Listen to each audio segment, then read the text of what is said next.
حضرت سیدنا ابو الحسین دراج رحمتullah علیہ فرماتے ہیں کہ ایک سال میں اکیلا حج پر روانہ ہوا اور تیزی سے منزلیں طے کرتا ہوا قادسیہ جا پہنچا۔ وہاں کسی مسجد میں گیا تو میری نظر ایک مجذوم یعنی کوڑی شخص پر پڑی۔ اس نے مجھے سلام کیا اور کہا، اے ابو الحسین، کیا حج کا ارادہ ہے؟ اسے دیکھ کر مجھے بہت زیادہ کراہت یعنی گھن محسوس ہو رہی تھی، لہٰذا میں نے بڑی بے رخی سے کہا ہاں۔ وہ کہنے لگا، پھر مجھے بھی ساتھ لے چلیے۔ میں نے دل میں کہا، یہ ایک نئی مصیبت آن پڑی، میں تو تندرست لوگوں کی رفاقت یعنی ہمراہی سے بھاگتا ہوں اور ایک کوڑی مجھے اپنے ساتھ رکھنے کی فرمائش کر رہا ہے۔ میں نے صاف انکار کر دیا۔ وہ لجاجت سے بولا، آپ کی بڑی مہربانی ہوگی، مجھے ساتھ لے لیجیے۔ مگر میں نے قسم کھا لی، خدا عز و جل کی قسم، میں ہرگز تمہیں اپنا رفیق ساتھی نہ بناؤں گا۔ اس نے کہا، ابو الحسین، اللہ عز و جل کمزوروں کو ایسا نوازتا ہے کہ طاقتور بھی حیران رہ جاتے۔ میں نے کہا، تم ٹھیک کہتے ہو، مگر میں تمہیں ساتھ نہیں رکھ سکتا۔ عصر کی نماز پڑھ کر میں نے دوبارہ سفر شروع کیا اور صبح کے وقت ایک بستی میں پہنچا تو حیرت انگیز طور پر اس کوڑی شخص سے ملاقات ہوئی۔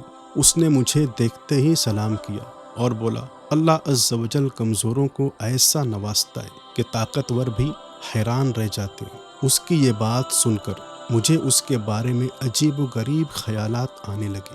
بہرحال میں وہاں سے روانہ ہوا۔ جب مقام قرا پہنچ کر نماز پڑھنے مسجد میں داخل ہوا تو اسے بھی وہاں بیٹھے دیکھا۔ اس نے کہا، اے ابو الحسین، اللہ عز و جل کمزوروں کو ایسا نوازتا ہے کہ طاقتور بھی حیران رہ جاتے ہیں۔ یہ سن کر مجھ پر رقت طاری ہو گئی اور میں نے بڑے ادب سے عرض کی، حضور، میں اللہ عز و جل سے معافی کا طلبگار ہوں اور آپ سے بھی درگزر کا خواستگار ہوں، مجھے معاف فرما دیجیے۔ فرمانے لگے، یہ آپ کیسی باتیں کر رہے ہیں؟ میں نے عرض کی، مجھ سے بہت بڑی غلطی ہو گئی ہے کہ آپ کے ساتھ سفر نہ کیا۔ برائے کرم مجھے معافی سے نوازتے ہوئے شریک سفر کر لیجیے۔ فرمایا، مجھے ساتھ نہ رکھنے کی قسم کھا چکے ہیں اور میں آپ کی قسم نہیں توڑوانا چاہتا۔ میں نے کہا، اچھا، پھر اتنا کرم فرما دیجیے کہ ہر منزل پڑاؤ پر اپنی زیارت کی ترکیب فرما دیجیے۔ فرمایا، انشاءاللہ۔ پھر وہ میری نگاہوں سے اوجھل ہو گئی اور میں بھی آگے بڑھ گیا۔ اللہ عز و جل کے اس نیک بندے کی برکت سے باقی سفر میں مجھے بھوک و پیاس اور تھکاوٹ کا احساس تک نہ ہوا۔ الحمدللہ مجھے ہر منزل پر اس بزرگ کی زیارت ہوتی رہی، یہاں تک کہ میں مدینہ منورہ کی مشکبار فضاؤں سے فیضیاب ہونے کے بعد مکہ معظمہ پہنچ گیا۔ وہاں پر حضرت سیدنا ابو بکر قطانی اور حضرت سیدنا ابو الحسن مزین رحمۃ اللہ تعالیٰ علیہم اجمعین سے ملاقات کا شرف حاصل ہوا۔ جب میں نے انہیں یہ حیرت انگیز واقعہ سنایا تو انہوں نے فرمایا، ارے نادان، جانتے ہو وہ کون تھے؟ وہ حضرت سیدنا ابو جعفر مجذوم رحمۃ اللہ علیہ تھے۔ ہم تو دعائیں مانگتے ہیں کہ کاش اللہ عز و جل ہمیں اپنے اس ولی کا دیدار فرما دے۔ سنو، اب جب بھی تمہاری ان سے ملاقات ہو تو ہمیں ضرور بتانا۔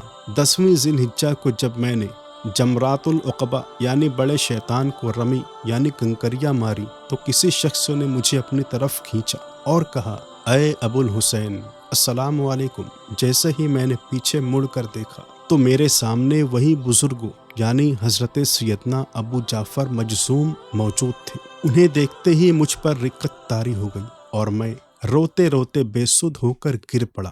جب میرے حواس بحال ہوئے تو وہ تشریف لے جا چکے تھے۔